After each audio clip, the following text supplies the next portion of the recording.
pues se esforzaron en borrar cualquier atisbo de cesión que hubieran tenido con Esquerra y con el PDeCAT.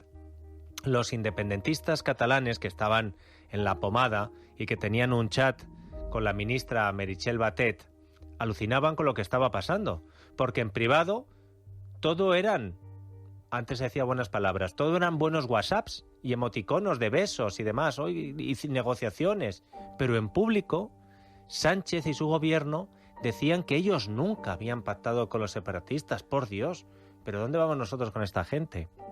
Bueno, pues cuando los asesores de Pedro Sánchez vieron que lo de la foto de Colón había calado y que lo suyo con los separatistas parece que se había perdonado por la ruptura con lo del tema de los presupuestos, entonces convocaron elecciones generales. Y el resultado, todos lo conocemos. Se supone que una vez que pasaran las elecciones generales, todos iban a quitar la careta, iban a abandonar la representación. Pero esta vez la situación es diferente. ¿Por qué? Porque no hemos salido de una campaña cuando acabamos de entrar en otra, en la de las elecciones municipales, autonómicas y europeas. Y aquí hemos vuelto a ver una vez más la agilidad de esa guardia pretoriana del marketing que tiene Pedro Sánchez con su grupo de asesores o como lo quieran ustedes llamar. Porque para ellos todo, absolutamente todo, es susceptible de ser aprovechado políticamente. No digo que el resto de partidos no lo haga, digo que estos lo hacen bien. Por ejemplo, hasta la muerte de un compañero de partido al que el sanchismo desterró, y no solo a él, sino a todos aquellos que hubieran tenido un contacto y un apoyo político con esa persona. A Alfredo Pérez Rubalcaba, como a tantos otros, Pedro Sánchez no le perdonó la jugada que le hicieron. Y cuando Sánchez obtuvo de nuevo el poder en el PSOE, no tuvo piedad, pero ninguna. ¿Se acuerdan ustedes que a Elena Valenciano, el PSOE de Sánchez, boicoteó su nombramiento en Europa solo porque era rubalcabista y no sanchista? Bueno, pues ahora que ha fallecido Rubalcaba, no han perdido la ocasión de utilizar también políticamente su figura hasta, permítanme, creo que en algunos casos hasta la obscenidad.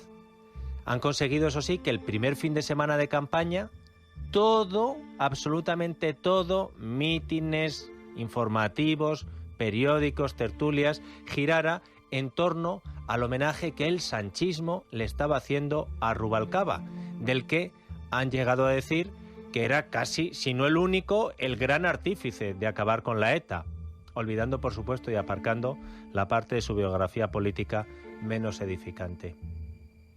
Ayer, cuando la Guardia Civil detuvo en la operación Infancia Robada al jefe de la ETA, a Josu Ternera, hombre, algunos se acordaron de que quizá la Guardia Civil y la Policía Nacional, ¿verdad?, tenían algo que ver con el fin de la organización terrorista. Hoy el gobierno de España, el gobierno de Sánchez, se ha esforzado precisamente en insistir en la labor de los cuerpos y fuerzas de seguridad del Estado y han dicho, atención, porque la frase no es baladí, que los héroes son las víctimas. El pequeño problema para ellos es que el gurú del socialismo vasco, en cuestiones etarras, el negociador, ayer dijo que el héroe era Josu Ternera. Le han preguntado hace 2 horas, un poquito más quizás, 2 horas y pico, al ministro y portavoz del PSOE, José Luis Ábalos, por las palabras de Jesús Eguiguren y el héroe Ternera. Escuchen. Y Eguiguren habla a título personal, es imposible controlar expresiones personales de quien no forma parte ni del gobierno, obviamente, ni de la administración, ni de la dirección política. Él parece que lo explicó, pero yo no tengo que defender, ni siquiera matizar, ni interpretar sus palabras. Parece que antes de decirlas ya las enmarcó y después lo ha vuelto a decir, que es un recurso literario, pero es que yo no soy quien para atajar. Lo único que le puedo decir es que sientan mal, se entienden muy mal en el conjunto de España, por más de que reflejen una expresión literaria o por más de que se expresen en el marco del País Vasco. En el conjunto de España eso se entiende mal. Y por lo tanto, desde luego oportuno, no nos resulta. Vaya que sí perjudican las palabras de Eguiguren en toda España, ¿no? Bueno, pues por eso hoy toca renegar de Eguiguren y decimos que no pinta nada. Y toca que Marlaska se vaya a hacer la foto con la Guardia Civil y que Celaá diga lo de los héroes y las víctimas. Pero es curioso porque no hace tanto, de hecho, no hace un mes, cuando el Partido Popular y Ciudadanos criticaban a Eguiguren por su comportamiento durante estos años y por su complicidad con el mundo de la ETA y por cómo hablaba de los terroristas y sin embargo cómo hablaba de el PP y de Ciudadanos, ¿qué dijo el PSOE de Eguiguren? ¿Qué dijo alguien como Pachi López? Nos han dicho de todo en esta campaña. Nos hemos sentado con asesinos, violadores y pederastas. Tenemos las manos manchadas de sangre. Somos filoterroristas y proetarras. Ni uno solo de los que nos insultan le llegan ni a la altura de la suela de la zapatilla a un solo socialista vasco, ni a un socialista del resto de España. Ni uno solo le llega a la uña del pie de Jesús Eguiguren. Ni uno solo de los que insultan. Qué imagen tan poco edificante, ¿verdad? La uña del pie de Eguiguren. Lo siento por las horas que son, pero ¿ahora qué? Hombre, porque a mí calificar de héroe a Josu Ternera, filoternerista sí me parece, ¿verdad? Bueno, pues ahora Eguiguren es el padrastro molesto que hay que extirpar en el podólogo, No, si Eguiguren no es nada, en el PSOE no ha sido nada. Y además es poco oportuno, Bueno, pues lo mismo que están haciendo con lo de Eguiguren y con lo de la ETA, y ahora parece que el enemigo de Bildu es el PSOE y no el Partido Popular, Ciudadanos o Vox, está sucediendo con Esquerra, que han pasado de ser con los que había que dialogar, ¿se acuerdan ustedes? Y con Torra, con los que había que hacer un cordón sanitario al PP y Ciudadanos, porque estos del PP y Ciudadanos eran los intolerantes. Bueno, lo de Vox ya era otra cosa. Bueno, pues ahora resulta que los intolerantes son los de Esquerra, o también los de Esquerra, porque PP y Ciudadanos no se libran nunca. Escuchen hace 2 horas, o un poquito más, a Isabel Celaá, portavoz del Gobierno, cuando le preguntan por el veto de Esquerra Republicana a Iceta como senador. Esta semana, además, nos ha ofrecido una muestra más de sin razón, en este caso política, el boicot de los partidos independentistas catalanes a la designación como senador de Miquel Iceta. Una muestra de hasta dónde puede llegar, hasta dónde se puede estar dispuesto a llegar, porque prevalezca un estado de ánimo que en definitiva lo que hace es estorbar el clima de convivencia y legalidad en Cataluña, que es justamente avanzar en la dirección contraria que ha promovido este gobierno. Pero también debemos recordar algo importante. El PSC, el Partido Socialista de Cataluña, se quedó ayer prácticamente solo en la Cámara catalana, con Podemos. Miquel Iceta, un candidato para la convivencia, obtuvo el apoyo de los comunes, pero ni un solo voto de otros partidos que se definen constitucionalistas. Resulta que Rufián y Puigdemont, resulta que Esquerra y Torra vetan a Miquel Iceta como senador autonómico por el Parlamento de Cataluña y que el Partido Popular y Ciudadanos se mantienen al margen de esta pelea de enamorados y se abstienen. Y el PSOE denuncia que la pinza es de los separatistas con los constitucionalistas, contra el que quiere la convivencia, que es Miquel Iceta. Pero para que entendamos si es una riña de enamorados, una pataleta o realmente una ruptura o una mascarada, vamos a comprobar algo. Porque es verdad, Esquerra ha votado y ha vetado a Miquel Iceta en el Parlamento de Cataluña. Y como esto no es habitual, el Partido Socialista ha recurrido este veto al Tribunal Constitucional. Y puede que el alto tribunal obligue la semana que viene, ya mismo, a repetir la votación y Miquel Iceta pueda ser senador. Bueno, pues hoy le han preguntado al señor Ábalos y a la señora Celaá si entonces Miquel Iceta sería nombrado presidente del Senado y sustituiría a un interino, Manuel Cruz, que es al que ha elegido el PSOE ante la opción fallida de Miquel Iceta para presidir el Senado. Bien, pues el PSOE y el Gobierno han dicho que aunque el Constitucional les diera la razón la semana que viene e Iceta fuera elegido senador, ya no sería nombrado presidente del Senado. Qué curioso, ¿verdad?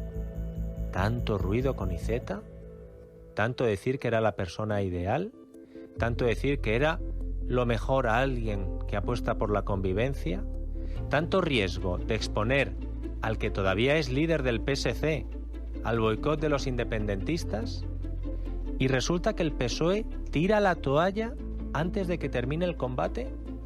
¿Por qué? Pues para responder a esta pregunta también hay que ver los perfiles de los que han sonado como presidentes del Senado. El que pudo ser y no fue, Miquel Iceta, y el que parece ser que va a ser, el señor Cruz. Iceta, ¿quién era para la mayoría de la gente? Bueno, pues Iceta era bastante conocido porque salía mucho en televisión, porque se hizo famoso en campañas por lo de Queen. Algunos le veían como el político gordito y simpático, que bailaba en La Sexta, el que gritaba a Pedro Sánchez, ¡líbranos de Rajoy, por Dios!, el que se envolvía en la bandera arcoíris, el señuelo ideal que ha servido para que se escenifique con toda la aparatosidad posible que el PSOE al final tiene enfrente a los malvados separatistas catalanes y a los intransigentes constitucionalistas del PP y de Ciudadanos. Que Esquerra, Torra, PP y Ciudadanos son lo mismo y que el PSOE es el bueno. Y mientras el ruido se lo ha llevado el boicot de Esquerra e Iceta, ¿a quién ha nombrado Pedro Sánchez así de forma discreta, llevándose muy pocos titulares, o opacado por el veto al senador del PSC? ¿A quién ha nombrado Pedro Sánchez para presidir el Congreso de los Diputados de España y el Senado de España? Pues miren, para sustituir a Ana Pastor tenemos a una conocida Meritxell Batet, que entre sus obras escogidas está el haber apoyado la celebración del referéndum en Cataluña, rompiendo, por cierto, la disciplina de voto del PSOE, el haber dicho que había que sacar a los presos de la cárcel porque con presos no se puede hacer política, el haber defendido la inmersión lingüística obligatoria en Cataluña, y bueno, si persiguen el castellano y a los castellanoparlantes, ¿qué más da? Y el haber dicho textualmente que imponer el marco constitucional a quienes lo rechazan no es la solución. Esta es Meritxell Batet, esta es la presidenta del Congreso. Pero claro, si ahora resulta que el PSOE tiene en contra a Esquerra, ¿qué más da que Batet vaya a presidir el Congreso?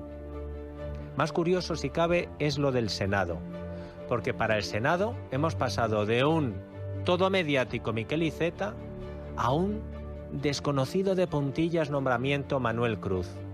¿Y quién es Manuel Cruz? Pues Manuel Cruz también es del Partido Socialista de Cataluña, pero su biografía va un poco más allá porque este hombre presidió la Asociación de Federalistas de Izquierdas, en catalán, pero yo se lo digo en español, que nos entendemos todos. Porque si algo es Manuel Cruz en su vida intelectual, política, es federalista. De hecho, los miembros de esa asociación que les he dicho creen que la figura del Estado-Nación está obsoleta.